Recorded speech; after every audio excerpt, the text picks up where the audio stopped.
এমনও আলেম আছে এলেম নাই, এলেম ছাড়া কথা বলে জাতির মধ্যে বিভ্রান্তি ছড়িয়ে কোরআনের নামে, তাফসিরের নামে, হাদিসের নামে উল্টা পাল্টা লিউদিল্লান নাস, মানুষের মধ্যে বিভেদ তৈরি করে, পথভ্রষ্ট করে দেয়।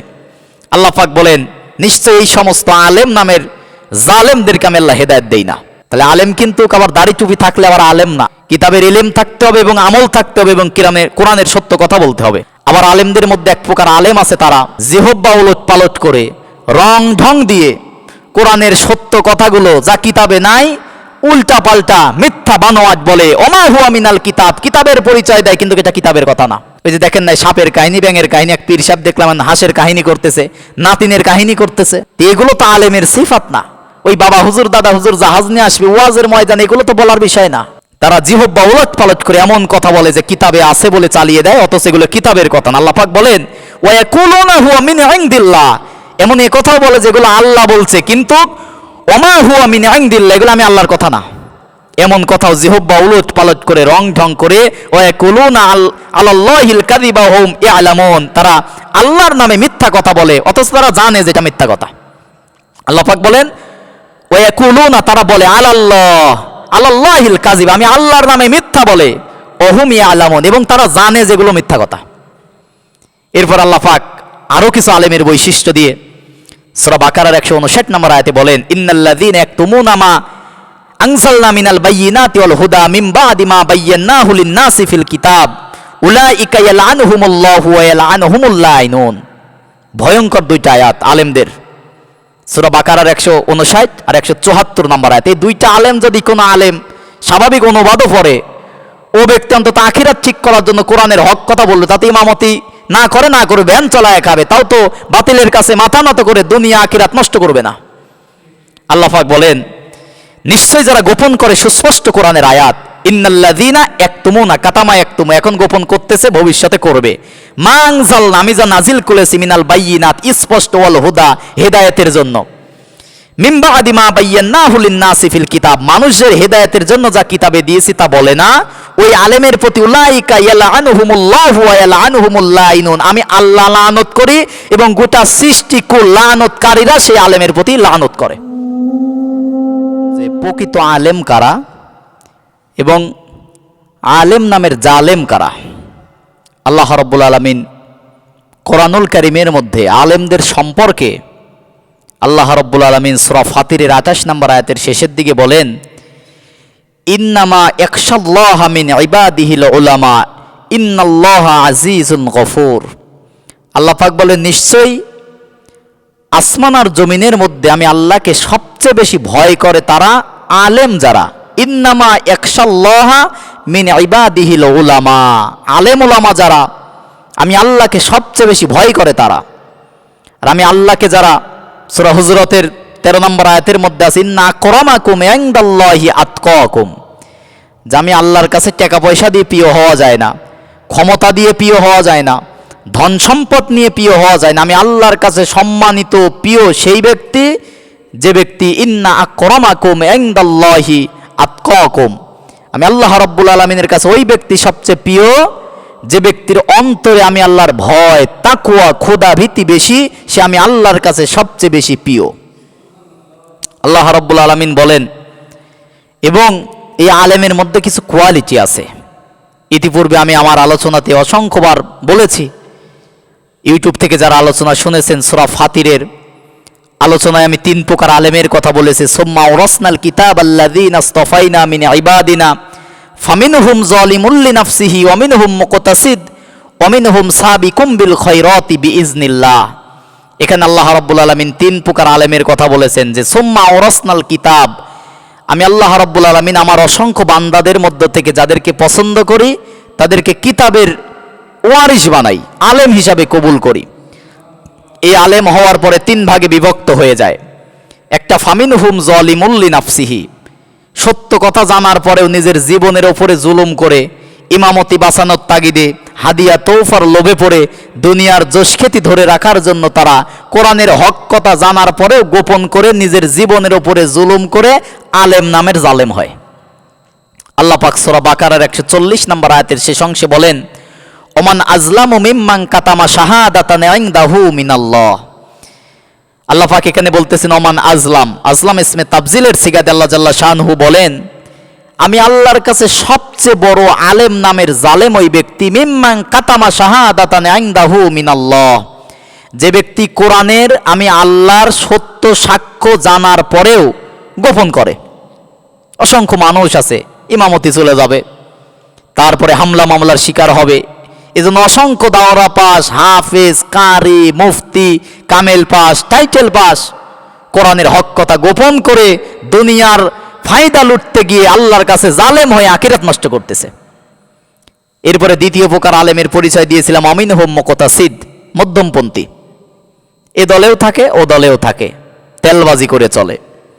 এরপরে আমিনহুম সাবিকুম বিল খয়রাতি বিইজনিল্লাহ, আল্লাহ পাক বলেন আর এক প্রকার আলেম আছে, তারা আল্লাহকে রাজি খুশি করার জন্য জীবনের জান মাল বাজি রেখে নির্ভয়ে নির্দ্বিধায় কোরআনের সত্য কথাগুলো জাতির সামনে তুলে ধরে। ওই তেলবাজি আর গোপনীয়তা অবলম্বন করে না। আমার দেশের আলেম সমাজ সূরা নাহালের 125 নম্বর আয়াতের অপব্যাখ্যা করে বলে, উদউ ইলা সাবিলি রব্বিকা বিল হিকমাতি ওয়াল মাউইজাতিল হাসানা, যে তোমরা মানুষদেরকে ডাকো, উদউ ডাকো, ইলা সাবিলি রব্বিকা বিল হিকমা, তোমার রবের দিকে ডাকো হিকমতের সাথে। হিকমত মানে কি, বাজে সময় পরিস্থিতি বুঝে ওই তেলতেলা ওয়াজ করে, নামাজ রোজার ওয়াজ দিয়া সারা জীবন পার করে দিচ্ছে। কিন্তু অধিকাংশ মুফাসসির ইকরাম বলেছেন, রাইসুল মুফাসসিরিন আব্দুল্লাহ ইবনে আব্বাস রাদিয়াল্লাহু তাআলা আনহু, তার উসুল যেটা, তিনি আয়াতের ব্যাখ্যায় লিখেছেন যে উদউ ইলা সাবিলি রব্বিকা বিল হিকমা, তোমরা রবের দিকে ডাকো হিকমতের সাথে। তার মানে হিকমতের প্রথম অর্থ দলিল এবং প্রমাণ দিয়ে ডাকো। ওই যুগ জামানা সেই সময়ও খারাপ ছিল। নবীজি যখন কাবার চত্বরে দাঁড়িয়ে কোরআনের কথা বলেছিল, পৃথিবীর অবস্থা এখনকার চেয়ে খারাপ ছিল। নবীজি একা দাঁড়িয়েছিল কাবার চত্বরে আল্লাহর কোরআন নিয়ে। আল্লাহ পাক বলেছিলেন যে আল্লাহু ইয়াসিমুকা মিনান নাস, সূরা মাইদার 67 নম্বর আয়াত। আল্লাহ পাক বলেন ইয়া আইয়ুহার রাসূল, হে রাসূল, বাল্লিগ, তাবলীগ করেন। কি দিয়ে তাবলীগ করবেন? মা উনজিলা ইলাইকা মির রব্বিক, আপনার রবের পক্ষ থেকে যা নাজিল হয়েছে। ওই বাবার লেখা, দাদার লেখা, আকাবিরের লেখা কিতাবের তাবলীগ বাদ দিয়ে তাবলীগ করতে হবে কোরআনের। এই যে আরবি গ্রামারে মা বেশ কিছু অর্থ দেয়। এখানে আছে বাল্লিগ মা উনজিলা ইলাইকা মির রব্বিক, হে নবী ইয়া আইয়ুহার রাসূল বাল্লিগ মা, এই যে মা চা, কিছু কিছু শব্দে কোরআনের মধ্যে দুইটা অর্থ বেশি আসছে, মায়ে কুল্লিয়া, মায়ে খুসুসিয়া। এখানে আল্লাহ পাক মায়ে খুসুসিয়া দিয়ে বলতেছেন পরবর্তী যে আদেশ দেওয়া হচ্ছে এই আদেশ বোঝাতে মা শব্দ ব্যবহার করছে আল্লাহ পাক। আল্লাহ পাক বলতেছেন যে যা রবের পক্ষ থেকে নাজিল হয়েছে, যে কোরআন, এই কোরআনের তাবলীগ করবেন। তাহলে তাবলীগ কোরআন ছাড়া কোনো তাবলীগ হবে না। তাবলীগ যদি আপনাকে করতে হয়, ওয়াজ যদি আপনাকে করতে হয়, কে দিতে হয়, শুধুমাত্র কোরআন থেকে দিতে হবে। বোঝানোর জন্য আপনি আপনার বাবার লেখা, দাদার লেখা, আকাবিরের লেখা কিতাব দিতে পারেন, দৃষ্টান্ত, উপমা, উদাহরণ কোরআনেও আছে। আল্লাহ পাক বলেন আপনি যখন কোরআনের তাবলীগ করবেন, আপনাকে জামাই আদর করে রান খাওয়াবে না।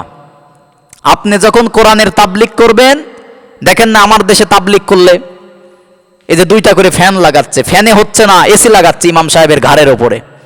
আর নবীজি যখন কোরআনের তাবলীগ করত, নবীজির ঘাড়ের ওপরে উটের পচা নারী ভুড়ি কাফের রেশে চাপিয়ে দিত। এজন্য আল্লাহ রাব্বুল আলামিন বলেন যে প্রকৃত হক্কানে আলেম ওই ব্যক্তি, যে ব্যক্তি মিম্মান কাতামা শাহাদাতান ইনদাহু মিনাল্লাহ, কোরআনের সত্য হক কথা নির্ভয়ে নির্দ্বিধায় জাতির সামনে বলে, কোনো ভয় করে না। ইতিহাস পড়েন, দেখেন নবীজিকে ডাইরেক্ট ইনডাইরেক্ট সরাসরি 82 বার হত্যার চক্রান্ত করেছে ইহুদি খ্রিস্টানেরা। শুধু কোরআনের প্রচার করার কারণে 82 বার ডাইরেক্ট নবীজিকে হত্যার চক্রান্ত করেছে ইহুদি খ্রিস্টানেরা, মুনাফিকেরা। কিন্তু নবীজিকে আল্লাহ পাক বলতেছেন আল্লাহু ইয়াসিমুকা মিনান নাস, হে নবী আপনি তাবলীগ করেন, মানুষের যত বিরোধিতা চক্রান্ত ষড়যন্ত্র করুক না কেন, আমি আল্লাহ আপনাকে মানুষের চক্রান্ত থেকে হেফাজত করব। এবং সূরা ইব্রাহিমের মধ্যে আছে, হে নবী আপনার বিরুদ্ধে এমন চক্রান্ত করা হচ্ছে, চক্রান্ত যদি পাহাড়কে নিয়ে করা হতো পাহাড় ঢলে পড়ে যেত। পাহাড় তো দেখেন নাই সৌদি আরবে যেসব পাহাড়, উহুদ, জাবালে নূর, যেসব পাথরের পাহাড়, কি চক্রান্ত করেছে। সূরা আনফালের 22, 23, 24 নম্বর আয়াতগুলো দেখবেন, 30 নম্বর আয়াত পর্যন্ত আল্লাহ পাক বলেছেন হে নবী আপনার বিরুদ্ধে 3টা অবৈধ রায়, আপনাকে হত্যা করে ফেলবে, দেশ থেকে বের করে দেবে, অথবা আপনাকে যাবজ্জীবন জেলখানায় ভরে রাখবে। চক্রান্ত করেছে কাফেররা, কিন্তু নবীজি কোরআনের তাবলীগ করেছেন, আল্লাহ পাক তাকে হেফাজত করেছে। কিছু আলেম আছে ছলে বলে কলে কৌশলে তারা বিভ্রান্ত ছড়ায়। আল্লাহ পাক সূরা আনআমের 144 নম্বর আয়াতের শেষের দিকে বলেন, ফামান আযলামু মিম্মান ইফতারা আলাল্লাহি কাযিবা লিউদিল্লান নাসা বিগাইরি ইলম। এমন আলেম আছে, এলেম নাই, এলেম ছাড়া কথা বলে জাতির মধ্যে বিভ্রান্তি ছড়িয়ে কোরআনের নামে, তাফসিরের নামে, হাদিসের নামে উল্টাপাল্টা লিউদিল্লান নাস, মানুষের মধ্যে বিভেদ তৈরি করে, পথভ্রষ্ট করে দেয়। আল্লাহ পাক বলেন, নিশ্চয়ই এই সমস্ত আলেম নামের জালেমদেরকে আমি আল্লাহ হেদায়েত দেই না। তাহলে আলেম কিন্তু আবার দাড়ি টুপি থাকলে আবার আলেম না, কিতাবের ইলম থাকতে হবে এবং আমল থাকতে হবে এবং কোরআনের সত্য কথা বলতে হবে। আল্লাহ পাক আরেক প্রকার আলেমের দৃষ্টান্ত দিতে গিয়ে সূরা ইমরানের ৭৮ নম্বর আয়াতে বলেন, ওয়া ইন্না মিনহুম লাফারিকান ইয়ালউনা আলসিনাতাহুম বিল কিতাবি লিতাহসাবুহু মিনাল কিতাবি ওয়া মা হুয়া মিনাল কিতাব। আবার আলেমদের মধ্যে এক প্রকার আলেম আছে, তারা জিহ্বা উলট পালট করে রং ঢং দিয়ে কোরআনের সত্য কথাগুলো যা কিতাবে নাই উল্টা পাল্টা মিথ্যা বানোয়াট বলে, ওমা হুয়া মিনাল কিতাব, কিতাবের পরিচয় দেয় কিন্তু এটা কিতাবের কথা না। ওই যে দেখেন নাই সাপের কাহিনী, ব্যাঙের কাহিনী, এক পীর সাহেব দেখলাম হাঁসের কাহিনী করতেছে, নাতিনের কাহিনী করতেছে। তো এগুলো তো আলেমের সিফাত না। ওই বাবা হুজুর দাদা হুজুর জাহাজ নিয়ে আসবে ওয়াজের ময়দানে, এগুলো তো বলার বিষয় না। তারা জিহ্বা উলট পালট করে এমন কথা বলে যে কিতাবে আছে বলে চালিয়ে দেয়, অথচ এগুলো কিতাবের কথা না। আল্লাহ পাক বলেন, ওয়া ইয়াকুলুনা হুয়া মিন ইনদিল্লাহ, এমন এই কথাও বলে যেগুলো আল্লাহ বলছে, কিন্তু ওমা হুয়া মিন ইনদিল্লাহ, এগুলো আমি আল্লাহর কথা না। এমন কথাও জিহ্বা উলট পালট করে রং ঢং করে, ওয়া ইয়াকুলুনা আলাল্লাহিল কাযিবা হুম ইয়ালামুন, তারা আল্লাহর নামে মিথ্যা কথা বলে অথচ তারা জানে যে এটা মিথ্যা কথা। আল্লাহ পাক বলেন, ওয়া ইয়াকুলুনা, তারা বলে আলাল্লাহিল কাযিব, আমি আল্লাহর নামে মিথ্যা বলে, ওহুম ইয়ালামুন, এবং তারা জানে যেগুলো মিথ্যা কথা। এরপর আল্লাহ পাক আরো কিছু আলেমের বৈশিষ্ট্য দিয়ে সূরা বাকারার 159 নম্বর আয়াতে বলেন, ইন্নাল্লাযীনা ইয়াকতুমুনা মা আনজালনা মিনাল বায়্যিনাতি ওয়াল হুদা মিন বা'দি মা বায়্যানাহু লিন-নাসি ফিল কিতাব উলাইকা ইয়ালআনুহুমুল্লাহু ওয়া ইয়ালআনুহুমুল লাইনুন।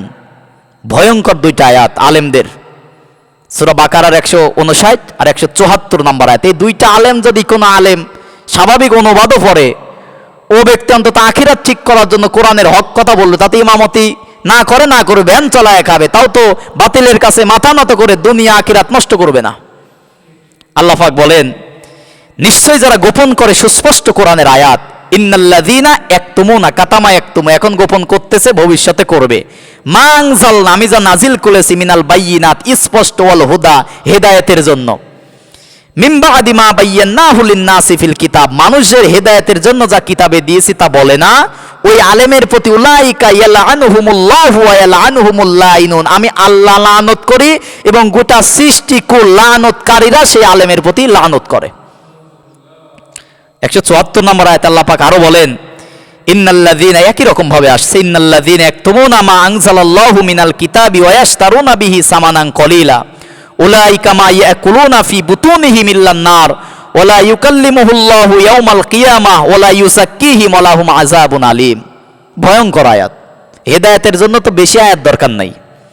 আল্লাহ পাক বলেন, নিশ্চয়ই এখানেও বলতেছে, ইন্নাল্লাযীনা ইয়াকতুমুনা, নিশ্চয়ই যারা গোপন করে আমি যা নাজিল করেছি সেই কিতাব, ওয়া ইয়াশতারুনা বিহি সামানান কলিল, এবং অল্পে বিক্রি করে দেয়।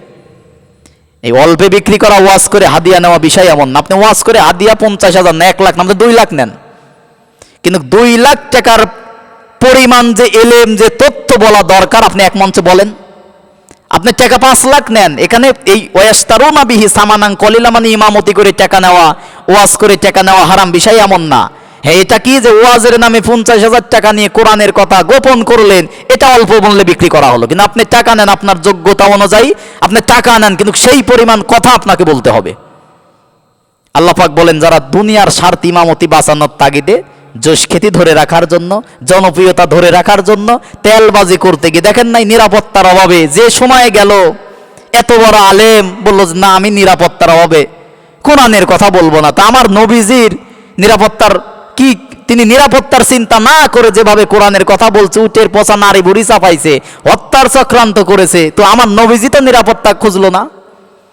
আলেমের সিফাত এগুলো না। আল্লাহ পাক বলেন উলাইকা মা ইয়াকুলুনা ফি বুতুনিহিম ইল্লান নার, এবং এইগুলো করতে যে যে টাকা পয়সা খাবে, ভক্ষণ করবে মুরগির রান বিরানি, এগুলো যারা খাবে ফি বুতুনিহিম ইল্লান নার, পেটে যা প্রবেশ করাবে তা জাহান্নামের আগুন। এরপর আল্লাহ পাক বলতেছেন এদের কি শাস্তি হবে শোনো, কিয়ামতের দিন ওয়ালা ইউকাল্লিমুহুল্লাহ, তাদের সাথে ইয়াউমাল কিয়ামা, কিয়ামতে আমি আল্লাহ কথা বলবো না।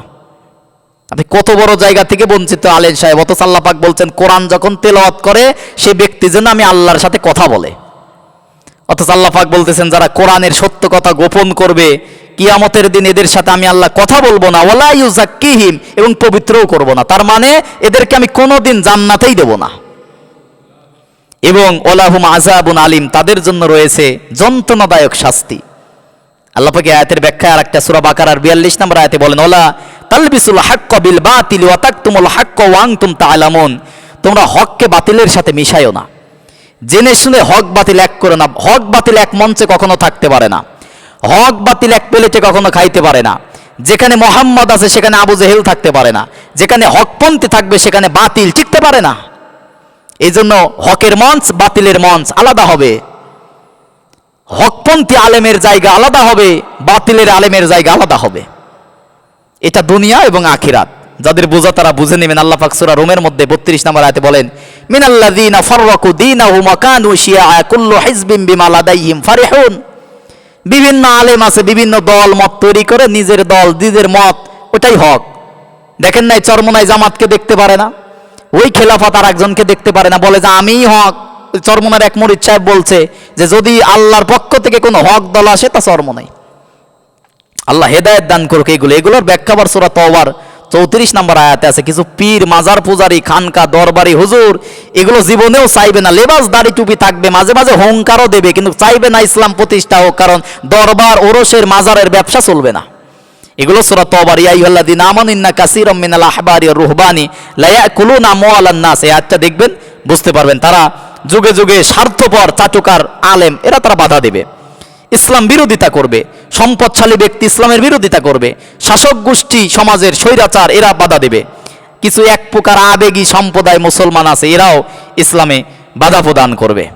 আল্লাহ রাব্বুল আলামিন হকপন্থী আলেমের আর একটা বৈশিষ্ট্য আছে, সেটা সূরা ফাতিরের যে 3 নম্বর আয়াতের মধ্যে আছে। 1 নম্বরে হাফেজকারী শুদ্ধ তেলাওয়াতকারী হবে, 2 নম্বরে জ্ঞান রাখবে আলেম হবে, 3 নম্বরে তারা আমল করবে, আমেল কোরআন থেকে তারা আমল করবে, নিজে করবে এবং মানুষদেরকে করানোর জন্য উদ্বুদ্ধ করবে। আল্লাহ পাক যেন আমাদের এই আলেম নামের জালেম থেকে হেফাজত করে হকপন্থী আলেম কোরআনের হক কথা জাতির সামনে নির্ভয়ে নির্দ্বিধায় বলার তৌফিক দান করে, এবং আল্লাহু ইয়াসিমুকা মিনান নাস, রাসূলকে যেভাবে মানুষের চক্রান্ত ষড়যন্ত্র থেকে হেফাজত করেছিল কোরআনের বরকতে যেন আল্লাহ রাব্বুল আলামিন আমাদেরকে হক পথে অটুট রাখে। সকলে বলে আল্লাহুম্মা আমিন।